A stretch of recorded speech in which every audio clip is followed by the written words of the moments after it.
शराब की दुकानें खुलवाने के लिए पुलिस के डंडों का इस्तेमाल किया जा रहा है।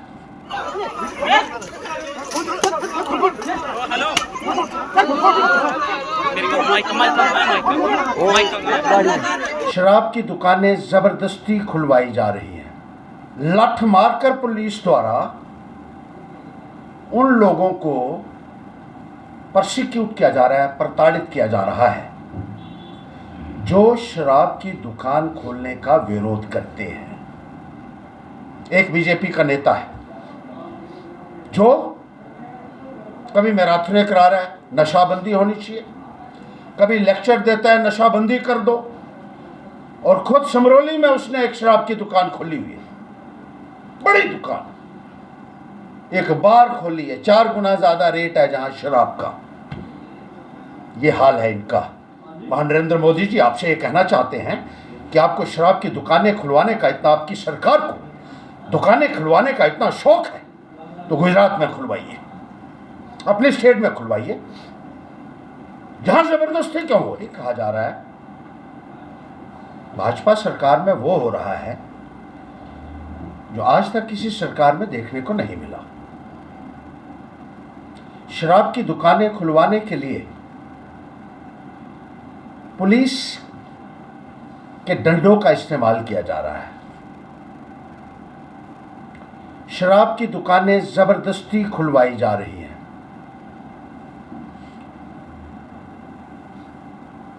लाठ मारकर पुलिस द्वारा उन लोगों को प्रोसिक्यूट किया जा रहा है, प्रताड़ित किया जा रहा है जो शराब की दुकान खोलने का विरोध करते हैं।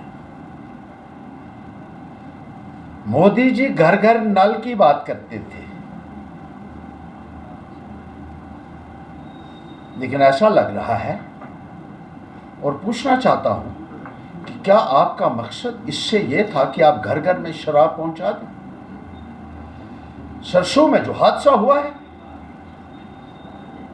जो लाठीचार्ज हुआ, जो पुलिस एक्शन किया गया,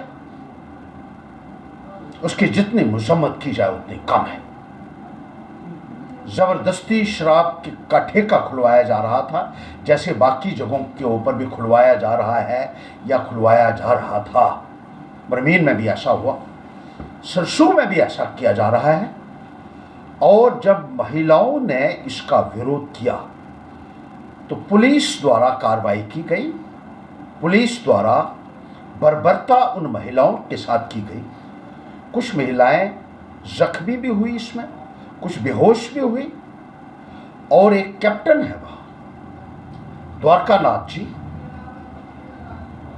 जिनके साथ दुर्व्यवहार हुआ, जिनके ऊपर लाठियां चलाई गई, उनकी टोपी उनके सिर से उतार कर नीचे पांव में फेंक दी गई। एक एक्स सर्विसमैन जिसने देश की सीमाओं की रक्षा के लिए अपना जीवन दिया और अब समाज का सुधार करने के लिए आए हैं, रिटायर होने के बाद एक अच्छे समाज की स्थापना करना चाहते हैं, उसमें योगदान देना चाहते थे,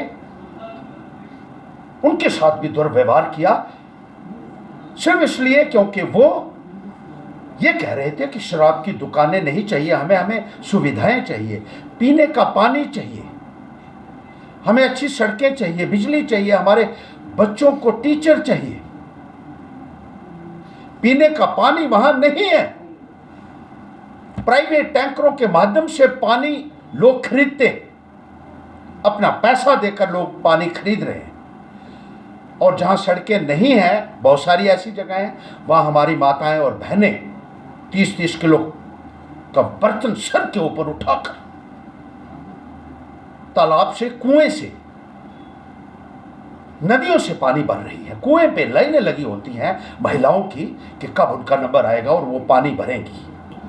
और घर घर नल लगाने वाले जल तो नहीं दे सके उन नलों में, लेकिन शराब की दुकानें जरूर खोल रहे हैं।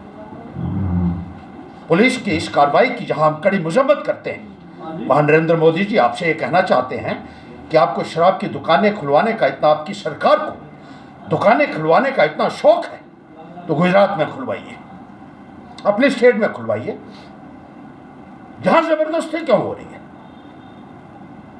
और जो भगत हैं इनके, जो कहते हैं खुलनी चाहिए और ठीक कर रही है बीजेपी, उनसे भी मैं कहना चाहता हूं कि बाज आ जाइए, अब बहुत हो चुका है। अब बर्दाश्त की एक लिमिट होती है। महिलाओं के ऊपर डंडे बरसाना इसलिए क्योंकि आपने किसी ठेकेदार को करोड़ों रुपए का हेर फेर करके उसको ठेका दिया हुआ है, करोड़ों रुपया उससे बरामदगी आपको करनी है, इसलिए आप पुलिस भेज रहे हैं। और बीजेपी के नेताओं का हाल देखिए। एक बीजेपी का नेता है जो कभी मैराथन करा रहा है, नशाबंदी होनी चाहिए, कभी लेक्चर देता है नशाबंदी कर दो, और खुद समरोली में उसने एक शराब की दुकान खोली हुई है, बड़ी दुकान, एक बार खोली है, 4 गुना ज्यादा रेट है जहां शराब का। ये हाल है इनका। और जब लाइसेंस देते हो आपकी सरकार दे रही है लाइसेंस बीजेपी वालों, और वहां जाकर लोगों के बीच में भी चले जाते हो। अरे दोगलेपन की कोई सीमा है कि नहीं है? ये डबल स्टैंडर्ड्स आने वाले वक्त में लोग आपका ऐसा हशर करेंगे। खुद शराब की दुकानों का लाइसेंस बीजेपी की सरकार ने दिया है, खुद इनकी सरकार पुलिस भेज रही है दुकानें खुलवाने के लिए, और खुद जाकर वहां उनके बीच में भी बैठ जाते हो। बेशर्मी की भी कोई इंतहा होती है। अगर जरा सी शर्म बची है तो छोड़ दीजिए भाजपा। अगर आपको लगता है कि सरकार जो है गलत लाइसेंस दे रही है, नहीं खुलनी चाहिए शराब की दुकानें, वहां जाकर ये तमाशा क्यों कर रहे हो? माताओं बहनों के जज्बात के साथ खेल रहे हो। इतने भोले वो नहीं है जितने आप समझते हैं। और आने वाले वक्त में आपका वो हश्र होने वाला है, वो हो रहा है जो आज तक नहीं हुआ। सुध महादेव में देख लीजिए, कई 100 सालों से डोले चल रहे थे। लोगों ने कर्जा उठाकर डोले लगाए और पुलिस वाले वहां डंडे लेकर पहुंच गए कि डोले बंद कर दो। 5-5 हजार रुपया डोले वालों से लिया। वहां जो स्विंग्स उन्होंने लगाए हुए थे, 5-5 हजार रुपया प्रशासन ने लेने के बाद भी उनके डोले नहीं चलने दिए, क्योंकि वो समझते हैं कि शायद वो बहुत कमाई करते हैं और इनके हाथ कुछ नहीं लग रहा है। ये जो ऑफिसर हैं,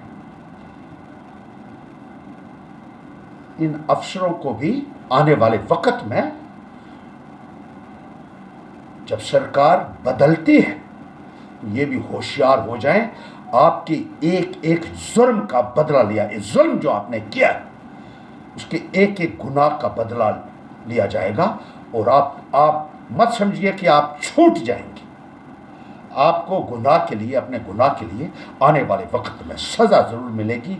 जिस तरीके से आप लोगों को तड़पा रहे हैं, तरसा रहे हैं, डरा रहे हैं, धमका रहे हैं, उनके ऊपर जुल्म जोर ज़बरदस्ती कर रहे हैं, उसका सिला आपको मिलेगा आने वाले वक्त में जब अगली सरकार आएगी।